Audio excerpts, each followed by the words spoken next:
Thomas Soto. Manuel Valls a donc fait On n'est pas couché samedi soir sur France 2 en deuxième partie de soirée. Il a fait de l'audience, le Premier ministre, plus de 2 millions de téléspectateurs. Et figurez-vous que parmi ceux qui le regardaient, il y a Dany. Bonjour Dany Cohn-Bendit. Bonjour Thomas. Alors Dany, faites-vous partie du cœur des vierges effarouchées parmi lesquelles on trouve beaucoup de journalistes politiques classiques qui ont été choqués de voir le Premier ministre là-bas? Non, pas du tout. Je trouve, je ne veux pas dire normal, mais je trouve que le Premier ministre peut choisir toutes les émissions, que les politiques peuvent choisir toutes les émissions.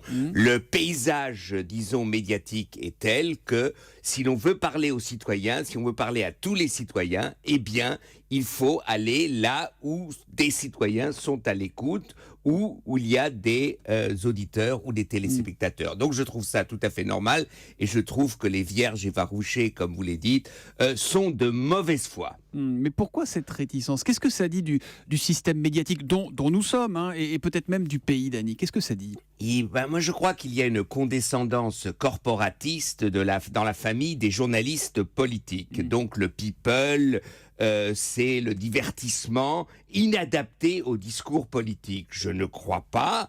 Il faut savoir où on va et de quelle manière on part. Et c'est qui est complètement contradictoire. Par exemple, si vous faites un livre politique, eh bien, les attachés de presse vous disent il faut absolument aller chez Ruquier.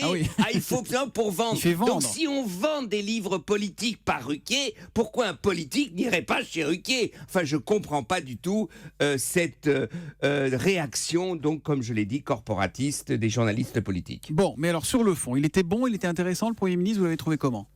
Il était Manuel Valls. Il a essayé de faire du charme à Jean d'Ormesson. Il s'est un peu... Ça n'a pas trop marché avec Jean d'Ormesson. Oh, mais c'était normal. Bon, voilà, Jean d'Ormesson. C'est vrai que c'était marrant parce que Jean d'Ormesson avait une position gauchiste sur la déchéance et Valls avait une position de droite, mais c'est comme ça, c'est la vie. Jérémy Ferrari, donc, il s'est cogné un peu avec Manuel Valls sur la politique africaine. Enfin... Il a essayé, Manuel Valls, de se sortir du piège où il s'était mis. Faut-il expliquer, comprendre où ça, le terrorisme? Une chose est certaine, il faut toujours essayer de comprendre. Là, il m'a pas persuadé, alors il m'a rarement convaincu. Quand je suis pas d'accord avec lui, je suis pas d'accord. Quand je suis d'accord avec lui, je suis d'accord. Et ça a été, je crois, un peu la même chose pour tous les téléspectateurs.